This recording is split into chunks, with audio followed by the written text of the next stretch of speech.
Hello, अस्सलाम वालेकुम। मेरा नाम मोहम्मद फ़हद है। आज हम सर्जिकल इंस्ट्रूमेंट्स की क्लासिफिकेशन को देखेंगे। So let's start it. वैसे तो सर्जिकल इंस्ट्रूमेंट्स हज़ारों में मौजूद हैं। हम इनको क्लासिफाई करते हैं अकॉर्डिंग टू इट्स फंक्शन, ताकि इसकी आइडेंटिफिकेशन में आसानी हो सके। 9 कैटेगरीज हैं, एक ही करके डिस्कस करेंगे। So let's start it. Accessory instrument, ये ऐसे सर्जिकल इंस्ट्रूमेंट्स होते हैं जो कि किसी भी दूसरे सर्जिकल इंस्ट्रूमेंट कैटेगरी में फॉल नहीं करते। ये ऐसे फजूल इंस्ट्रूमेंट नहीं होते, बल्कि इनका एक स्पेसिफिक फंक्शन होता है और इस सर्जरी में इंपॉर्टेंट कंपोनेंट रखते हैं। For example mallet. Mallet basically orthopaedic surgical procedures में इन्वॉल्व होता है in cutting and scraping of bone. उसके अलावा इलेक्ट्रोसर्जिकल पेंसिल, जिसे हम कॉटरी पेंसिल बोलते हैं, बेसिकली मेडिकल डिवाइस है जो कि टिश्यूज को कट या फिर कोगुलेट करती है by applying electric current. Lens warmer, secure diver, उसके अलावा हार्मोनिक स्कैल्पल है जो कि ये भी जो है बायोलॉजिकल टिश्यूज को कट या कोगुलेट करता है, but by using ultrasonic vibrations. Clamping and ऑक्लूडिंग instruments, ये ऐसे इंस्ट्रूमेंट्स होते हैं जो कि ब्लड वेसल्स और जो दूसरे ट्यूबुलर स्ट्रक्चर्स हैं, फॉर एग्जांपल फ्लोपियन ट्यूब, उसे कंप्रेस करता है। इस मकसद के लिए पर्पस क्या है? To stop the flow of blood और बॉडी फ्लूइड्स। ठीक है, ये एट्रोमेटिक होते हैं क्लैंप्स, यानी कि नॉन ट्रॉमा कॉजिंग। ठीक है, रैचिट मौजूद होते हैं। उसके अलावा जो जॉज होते हैं वो स्ट्रेट हो सकते हैं या फिर वो कर्व्ड या फिर एंगल्ड हो सकते हैं। उसके अलावा इनर जॉज में इनमें वैरायटी ऑफ पैटर्न्स होते हैं, यानी कि सिरेशंस मौजूद होती हैं। वो हॉरिजॉन्टल भी हो सकती हैं, वर्टिकल भी हो सकती हैं। क्लैंप्स में भी टोटल ऑक्लूडिंग या फिर पार्शियली ऑक्लूडिंग। एग्जांपल्स की बात करें तो क्राइल हीमोस्टैटिक फोर्सेप्स हैं, जिन्हें हम हेमोस्टाट बोलते हैं। कैली फोर्सेप्स है, ग्लोवर बुलडॉग है और दूसरी एग्जांपल्स शामिल हैं। कटिंग एंड डाइसेक्टिंग इंस्ट्रूमेंट्स, ये ऐसे इंस्ट्रूमेंट्स होते हैं जो कि बायोलॉजिकल टिश्यूज को कट या फिर इंसाइज करने में, डाइसेक्ट यानी कि सेपरेटिंग ए पार्ट टू स्टडी एनाटॉमी, और during the course of a surgical procedure, या फिर एक्सट्रैक्ट करने में यानी कि एक्साइज करने में भी ये इस्तेमाल होते हैं। कटिंग इंस्ट्रूमेंट्स में जो ब्लेड्स होते हैं वो सिंगल होते हैं या फिर डबल होते हैं। रेजर शार्प लाइक एजेस होते हैं। ठीक है, एग्जांपल्स की बात करें तो स्कैल्पल है, जिसे हम सर्जिकल ब्लेड्स कहते हैं। मल्टीपल नंबर्स में ये हम आते हैं। सर्जिकल सीजर्स होती हैं। ओस्टियोटोम्स होते हैं, ये वेज शेप इंस्ट्रूमेंट है जो कि बोन की कटिंग में यूज होता है। डाइसेक्टिंग इंस्ट्रूमेंट्स, इनका भी कटिंग एज हो सकता है और ये आते हैं in a variety of design. For example curettes. Curette क्या होता है? बेसिकली ये डिजाइन किया गया है फॉर स्क्रैपिंग और डीब्राइडिंग बायोलॉजिकल टिश्यू या फिर डेब्रिस ड्यूरिंग बायोप्सी या फिर एक्सिजनल सर्जिकल प्रोसीजर्स। कोन टिप डाइसेक्टर्स, इसी तरह है बायोप्सी फोर्सेप्स। ठीक है, ये हम जीआई ट्रैक में इसको इंट्रोड्यूस करते हैं via flexible endoscope to obtain tissue samples to understand disease pathology. उसके अलावा ग्रेस्पिंग एंड होल्डिंग इंस्ट्रूमेंट्स हैं। ये क्या करते हैं कि बॉडी टिश्यूज को हैंडल, ग्रिप या फिर मैनिपुलेट के लिए इसके डिजाइन किया गया है। ठीक है, ऐसे सर्जिकल टिश्यूज को स्टेबलाइज कर या फिर हैंडल करने के लिए यूज किया जाता है, जिनको हमने एक्सरसाइज करना होता है, डाइसेक्ट करना होता है, रिपेयर करना होता है या फिर इवन सुचर्ड करना होता है। ठीक है, सुचरिंग में भी इन्वॉल्व होता है। इन्हें हम टिश्यू फोर्सेप्स या फिर ग्रेस्पिंग फोर्सेप्स कहते हैं। ठीक है, इनको हम क्लासिफाई करते हैं अकॉर्डिंग टू द प्रेजेंस और एब्सेंस ऑफ रैचिट्स। पहली कैटेगरी है नॉन रैचिटेड स्टाइल, यानी कि इनमें रैचिट मौजूद नहीं होता। इन्हें हम रेफर करते हैं टू एज अ पिकअप्स और थम्स, या जिसे हम ट्यूजर्स भी बोलते हैं, ट्वीजर्स, जो कि फीमेल्स आईब्रोज को मेंटेन करने में यूज करती हैं। जो इनकी टिप्स होती हैं वो स्मूथ होती हैं, सिरेटेड भी हो सकती हैं, और उनमें इंटरलॉकिंग टीथ मौजूद हो सकते हैं। Variable size and shape. ठीक है, एग्जांपल्स में डिबाकी है, एडसन है, कशिंग है, रशियन है, फेरस स्मिथ एग्जांपल्स में शामिल। रैचिटेड टाइप ऑफ ग्रास्पिंग फोर्सेप्स ऐसे फोर्सेप्स होते हैं जिनके जो जॉज होते हैं वो कर्व्ड हो सकते हैं या फिर स्ट्रेट हो सकते हैं। जो जॉज होते हैं वो स्मूथ और सिरेटेड भी हो सकते हैं। इनर जॉ पैटर्न की बात कर रहा हूँ। उसके अलावा इंटरलॉकिंग टीथ और शार्प प्रंजेस भी मौजूद हो सकते हैं। फॉर एग्जाम्पल कोकर फोर्सेप्स, ये क्या होते हैं कि ये जो कि स्लिपरी और टफ फाइब्रस टिश्यूज को ये हैंडल करता है, such as muscle and फैशिया।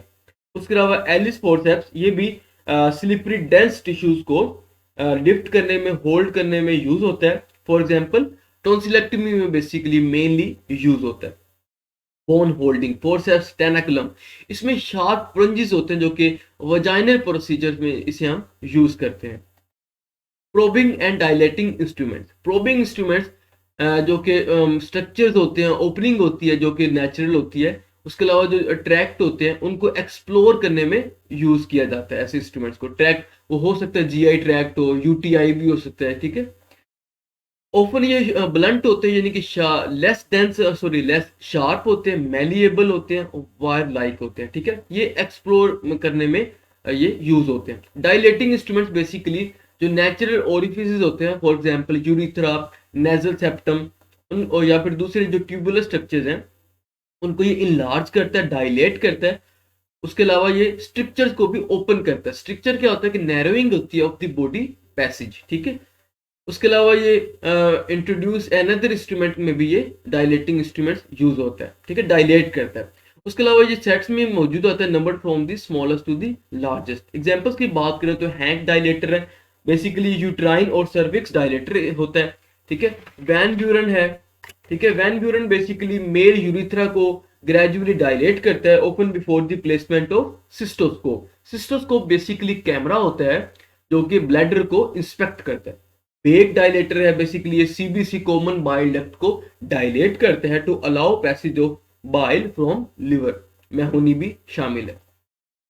Retracting and exposing instrument, ये बेसिकली एक्सपोज करता है ऑपरेटिव साइट को, ठीक है। ये करता क्या है कि wound edges, organs, blood vessels, nerves and other tissues को ये पुल ए साइड यानी कि होल्ड बैक करता है, ठीक है, to gain access to the operative site for the exposure.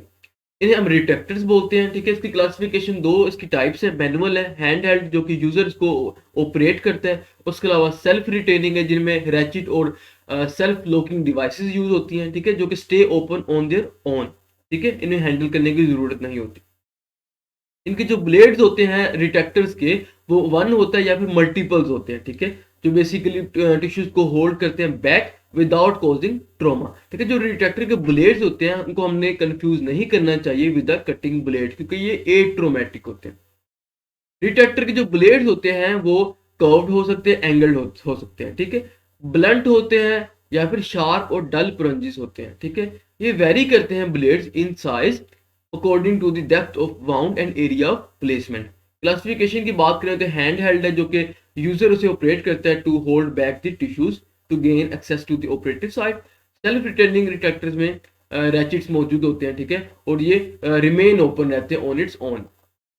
Suctioning and aspirating instrument, ये क्या करते हैं कि ऑपरेटिव साइट से जब हमने इंसिजन के बाद आमतौर पर ब्लड प्रोड्यूस हो जाता है, तो हम क्या करते हैं कि उस ब्लड को डेब्रिस को रिमूव करते हैं, एस्पिरेट करते हैं, सक करते हैं from the operative surgical sites.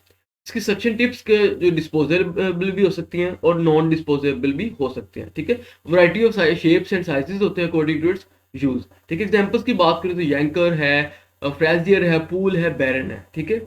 ये हम इसको क्लासिफाई करते हैं according to the suction tips. उसके अलावा कहता है जिस suturing and stapling instruments. Suturing जो इंस्ट्रूमेंट्स होते हैं वो बेसिकली टिश्यूज को लाइगेट करने में यानी कि टाई अप करने में, वो आमतौर पर ब्लड वेसल्स हो सकती हैं या फिर ट्यूबुलर स्ट्रक्चर्स हो सकते हैं। उसके अलावा रिपेयर करने में, क्लोजर ऑफ टिश्यूज में भी इसको यूज किया जा सकता है।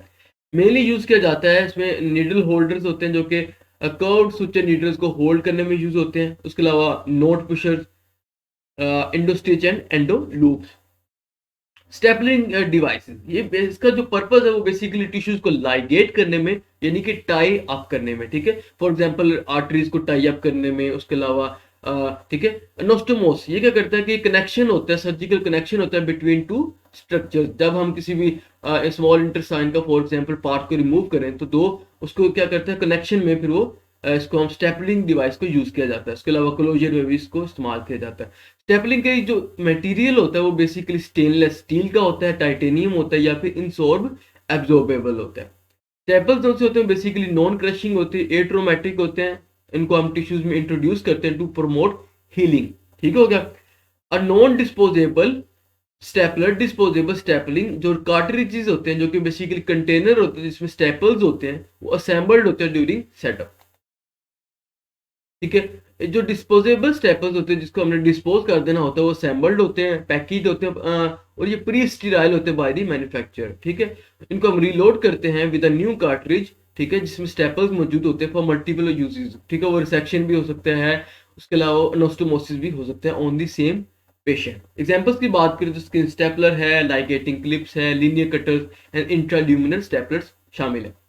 लास्ट है व्यूइंग इंस्ट्रूमेंट्स। ये ऐसे होते हैं कि जो होते हैं बायोलॉजिकल स्ट्रक्चर्स या फिर कैविटीज, उनको विजुअलाइज करने में हेल्प आउट करते हैं। यूरिथ्रा हो गया या दूसरी कैविटीज हो सकती हैं, ठीक है, उनको विजुअलाइज करता है। फॉर एग्जांपल नेजल स्पेकुलम जो कि नेजल सेप्टम को विजुअलाइज करता है। रिजिड एंड फ्लेक्सिबल एंडोस्कोप्स हो सकते हैं, एंडोस्कोपिक कैमरा हो सकता है। फॉर एग्जांपल सिस्टोस्कोप, तो ये क्या करता है कि ये यूरिथ्रा के साथ उसको इंट्रोड्यूस किया जाता है, ठीक है, टू इंस्पेक्ट ब्लैडर। ठीक है, आज के लिए इतना, मुझे दीजिए इजाजत। अल्लाह हाफिज।